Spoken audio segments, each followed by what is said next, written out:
열왕기상 19장이죠. 열왕기상 19장은 세 부분으로 나눌 수 있습니다. 먼저 1절부터 8절까지 엘리야는 이세벨의 협박으로 호렙산까지 도망간 내용입니다.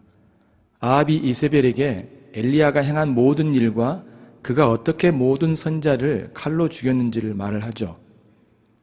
이세벨은 엘리야에게 사신을 보내서 말합니다. 그 전령의 요점은 엘리야가 바알 선자들을 죽였으니 너도 반드시 죽이겠다고 하는 내용입니다. 엘리야는 이 말을 듣고 무서워 살기 위해서 도망을 칩니다. 아마도 그는 바알 선자들을 모두 죽였으니까 승리했을 거라고 생각할 겁니다. 하지만 오히려 이세벨은 건장했고 살기등등했습니다. 엘리야는 종을 데리고 남유다 최첨단 도시인 부엘세바까지 갑니다. 종은 그곳에 머물게 하고 자신은 하루 길을 더 걸어서 광야로 들어갑니다. 그래서 한 로뎀 나무 아래서 앉아가지고 하나님께 죽여달라고 이제 호소하죠. 그는 이것으로 충분하고 조상들보다 나을 것이 없다라고 말을 합니다. 자신은 이제 죽은 것과 같다고 하면서 절망에 빠진 것입니다. 엘리야는 로뎀 나무 아래에 누워 잠들었습니다. 천사는 그를 만지며 일어나서 먹으라고 말합니다. 엘리야는 깨어보니 머리맡에 숯불에 구운 떡과 한 병 물이 있었습니다. 그는 먹고 마시고 다시 잠에 들었습니다. 여호와의 천사가 다시 와서 그를 어루만지며 일어나 먹으라고 말을 합니다. 그러면서 갈 길이 많이 남았다고 하죠. 엘리야는 일어나 먹고 마시고 천사가 준 음식을 이제 먹고 힘을 내어 40일 동안 걸어서 하나님의 산 호렙산, 그러니까 시내산이죠. 그곳에 도착합니다. 이 장면은 모세가 시내산에서 보낸 시간을 생각나게 하고 이후에 모세가 하나님의 임재를 보았듯이 엘리야도 하나님의 임재를 경험합니다. 엘리야가 호렙산에 간 것은 그가 결정한 것인지 아니면 하나님께서 가라고 하신 것인지 분명히 알 수는 없어요. 하지만 그가 호렙산에서 하나님의 말씀을 듣게 되죠. 그래서 9절부터 18절까지는 하나님께서 엘리야를 만나주시는 내용입니다. 엘리야가 호렙산 한 동굴에 들어가 밤을 지셉니다. 그때 여호와의 말씀이 임하여 엘리야야 내가 어찌하여 여기 있느냐라고 말씀하죠. 하나님께서 아담에게 찾아오셔서 그를 부르시며 내가 어디 있느냐라고 하신 말씀을 떠오르게 합니다. 하나님은 자비하심으로 엘리야를 부르신 겁니다. 그는 하나님께 자신이 한 일과 현재 처지를 이제 고백합니다. 자신은 하나님만을 열정적으로 섬겼으나 이스라엘 자손은 언약을 어겼다라고 말을 하고 또한 이스라엘 자손은 주님의 제단을 부수고 또 주님의 선자들을 죽였다라고 말합니다. 자신만 살아남았는데 그들이 자신까지 죽이려고 한다라고 하소연을 하는 거죠. 한번 생각해 보십시오. 여러분 엘리야의 말은 상당히 과장된 말입니다. 바알 선자들과 대결해서 이스라엘 백성들이 여호와를 하나님으로 고백하였고 오바댜를 통해서 주님의 선자들이 많이 살았으며 이스라엘 백성들이 자신을 죽이려고 한 것이 아니라 이세벨 한 사람이 그를 죽이려고 한 것입니다. 분명한 것은 그가 두려워서 이세벨을 피하여 도망한 것이죠. 바알 선지자 450명과 당당히 싸웠던 엘리야의 모습은 사실 어디 가고 없습니다. 여호와께서는 엘리야에게 동굴을 나가서 여호와 앞 호렙산 위에 서라고 하십니다. 여호와께서 지나가시겠다는 거죠. 먼저 그는 크고 강한 바람이 산을 가르고 바위를 부수나 바람 가운데 여호와께서 계시지 않는 장면을 목격하고 그 후 지진이 있었으나 지진 후에도 여호와께서 계시지 않았습니다. 또한 불이 이제 있게 되죠. 그러다만 불 가운데도 여호와께서 계시지 않았습니다. 그 후 세미한 소리가 있습니다. 엘리야는 이 소리를 듣고 겉옷으로 얼굴을 가리고 나가 굴 어귀에 섰습니다. 엘리야야 내가 어찌하여 여기 있느냐라는 소리를 듣습니다. 엘리야는 앞서 10절에서 말한 것처럼 똑같이 반복을 합니다. 하나님은 크고 강한 바람, 지진, 불로만 임하시지 않습니다. 하나님은 세미한 소리로 임하시는 거죠. 하나님은 엘리야에게 놀라운 능력을 보이셨습니다. 까마귀로도 먹이시고 죽은 자를 살리시며 번제단에 불이 임하였습니다. 하지만 하나님은 조용한 가운데서도 일하신다는 겁니다. 그 증거가 이스라엘 가운데 바알에게 무릎을 꿇지 않는 7,000명을 남기신 겁니다. 하나님은 엘리야를 통해서만 또한 일하시지도 않습니다. 하나님은 엘리야도 모르는 가운데 조용히 일하시는 분이십니다. 하나님은 엘리야에게 또 다른 사명을 주십니다. 그는 이 사명을 수행하기 위해서 그가 왔던 길로 돌아가야 합니다. 그는 3명의 사람에게 기름을 부어야 하죠. 첫째, 다메섹 하사엘을 왕으로 세워야 합니다. 또한 에후를 북이스라엘 왕으로 세워야 하고요. 세 번째는 엘리사를 자신의 후임으로 세워야 합니다. 하나님께서 엘리야에게 이 사명을 맡겼지만 실제로 엘리야는 엘리사를 세웠을 뿐 다른 2가지 사명은 엘리사를 통하여서 이루셨습니다. 이 내용은 역대하 8장 7절부터 14절 그리고 9장 1절부터 3절까지를 보면 알 수 있고요. 따라서 엘리야에게 맡기신 사명은 앞으로 하나님께서 하실 일을 말씀하신 것으로 우리가 이해할 수 있습니다. 하나님은 반드시 그가 계획하신 일을 이루십니다. 그래서 17절 보면 하사엘의 칼을 피하는 자를 에후가 죽일 것이요 에후의 칼을 피하는 자를 엘리사가 죽이리라고 말씀합니다. 엘리야만 남고 자신만이 일한 것이 아니라 수많은 사람들이 남았고 조용한 가운데 하나님께서 일하신 겁니다. 선지자 오바다도 그 증거이죠. 또 하나님은 바알에게 무릎을 꿇지 않는 자 7,000명을 남겨두셨습니다. 이것을 보면 하나님께서 조용한 가운데 일하시는 분이신 것을 말씀해 주고 있습니다. 세 번째 장면이죠. 엘리야가 엘리사를 부르는 내용이 19절부터 21절까지 나옵니다. 엘리야는 하나님께서 맡겨주신 사명에 순종합니다. 먼저 엘리야는 엘리사를 만나고 자신의 사역을 승계시키기 위한 거죠. 엘리사의 집은 12쌍의 소가 끄는 쟁기로 밭을 갈고 있었습니다. 엘리사는 그중 12번째 소가 끄는 쟁기로 밭을 갈았죠. 이는 그의 가정이 매우 부요함을 말해주고 있죠. 엘리야는 엘리사의 곁을 지나며 그에게 자신의 겉옷을 던집니다. 이 장면은 선자의 능력을 전해줄 것을 상징하는 겁니다. 즉 엘리야가 엘리사를 자신의 후임으로 부른 거죠. 이에 엘리사는 자신의 소를 버리고 엘리야를 뒤따릅니다. 그리고 부모와 작별 인사를 하고 따르겠다라고 말을 하니까 엘리야는 이를 허락하고 엘리사는 가족과 친구들을 불러 이별 잔치를 한 후 엘리야를 따르죠. 이 장면에서 엘리사는 자신의 소를 버리고 소의 기구를 불사릅니다. 이것은 그가 이전의 삶을 온전히 버렸다는 상징적인 행동인 것입니다.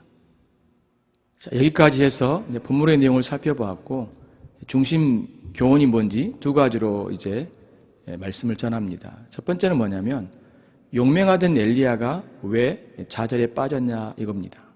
이 부분을 살펴보도록 합니다. 엘리야는 아합 왕과 바알 선지자 450명과의 대결에서 하나님의 능력으로 승리를 거두죠.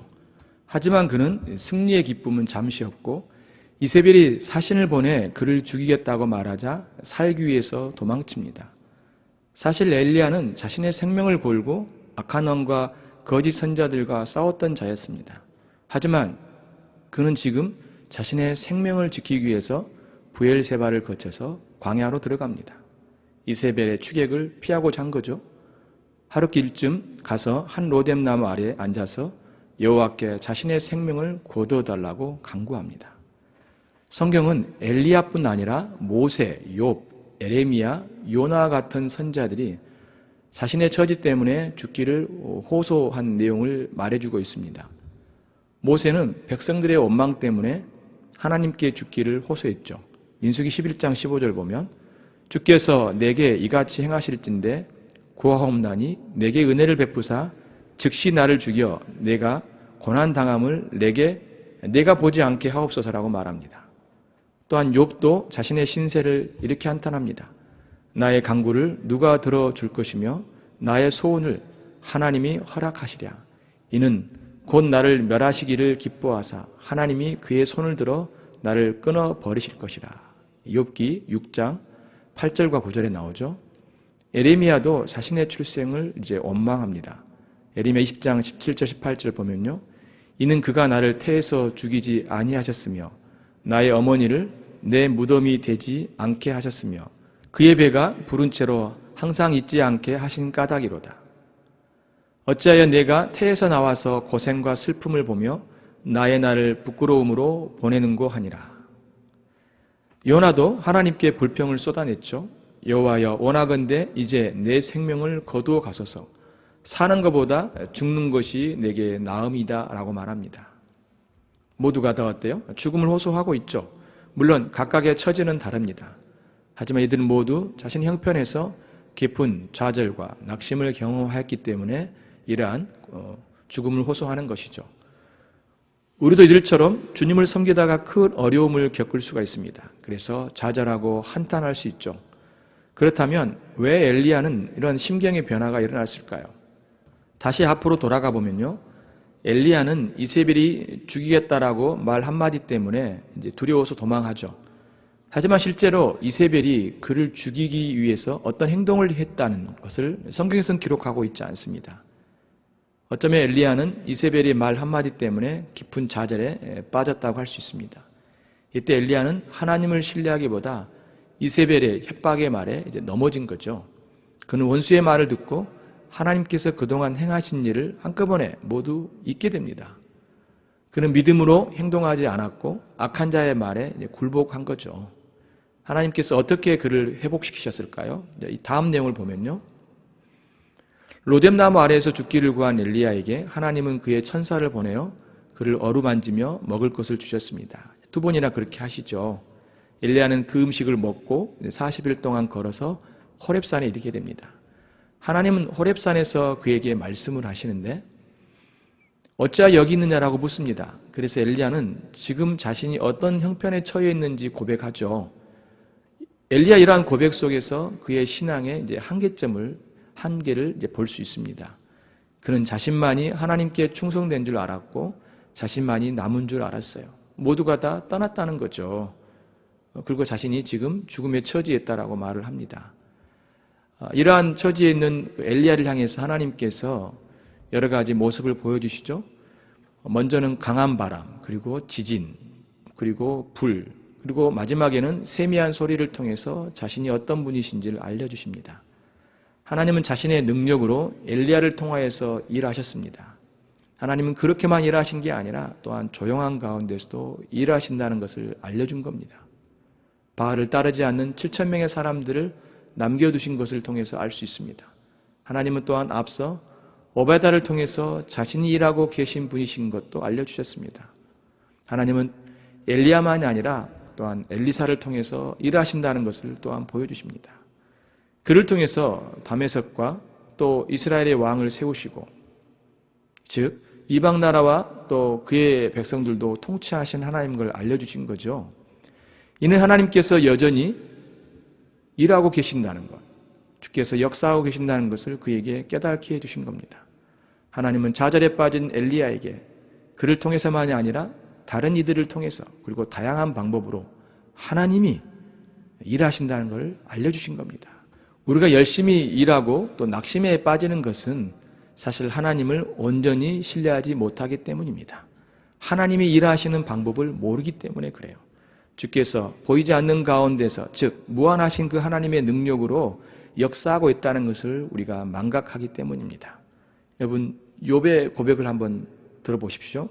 42장 5절 6절 보면 이렇게 말합니다. 내가 주께 대하여 귀로 듣기만 하였사오나 이제는 눈으로 주를 배움나니 그러므로 내가 스스로 거두어드리고 티끌과 제 가운데서 회개하나이다라고 말씀하고 있습니다. 그렇습니다. 하나님이 욥에게 많은 걸 질문했죠. 그렇지만 그는 대답하지 못했어요. 그건 뭐냐면 하나님의 역사와 또 하나님의 일하는 그 모든 것들을 그가 알지 못한 거죠. 그렇지만 이제 그가 하나님을 만남으로 하나님 어떤 분이신지를 이제 귀로만 든 것이 아니라 이제 눈으로, 그러니까 직접 하나님을 그가 배우는 다음에야 드디어 하나님을 그가 어느 정도 알았다라고 고백하고 있는 것을 볼 수 있습니다. 사실 엘리야도 그렇습니다. 엘리야도 사실은 그가 많은 일을 했지만 하나님의 능력을 통하여서 그가 수없는 많은 일을 했을지라도 그가 하나님이 어떻게 일하신지를 사실은 자세히 몰랐던 거죠. 그래서 원수의 말을 듣고 그가 낙심에 떨어지고 또 그래서 그의 영혼이 참으로 좌절과 깊은 고통 가운데 이제 헤매이는 걸 볼 수 있습니다. 이것은 다시 하나님이 어떤 분이신지를 알고 주께서 자신만이 아니라 또한 다양한 방법을 통해서 여전히 일하고 계시는 하나님의 놀라운 능력을 알 때만이 회복될 수 있는 것입니다. 우리의 낙심과 좌절로부터 회복할 수 있는 것은 다시 하나님을 만나는 것이고 하나님의 말씀을 듣는 것이고 그래서 그걸 통해서 하나님이 어떤 분이신지를 알 때 회복될 수 있고 다시 주님을 섬길 수 있다는 걸 우리에게 가르쳐 주고 있는 것입니다. 사랑하는 성도 여러분, 여러분의 형편은 요즘 어떻습니까? 혹시나 주님을 섬기면서 낙심과 좌절 가운데 있습니까? 여러분, 여러분의 자신을 보지 마시고 여러분의 현실만을 보지 마시고 하나님께서 여전히 일하고 계시고 나 아닌 다른 사람을 통해서 또 주님의 놀라운 역사와 능력으로 다양한 방식으로 일하신다는 하나님을 믿고 신뢰함으로 주님을 섬기시는 여러분의 삶이 되시기를 바랍니다.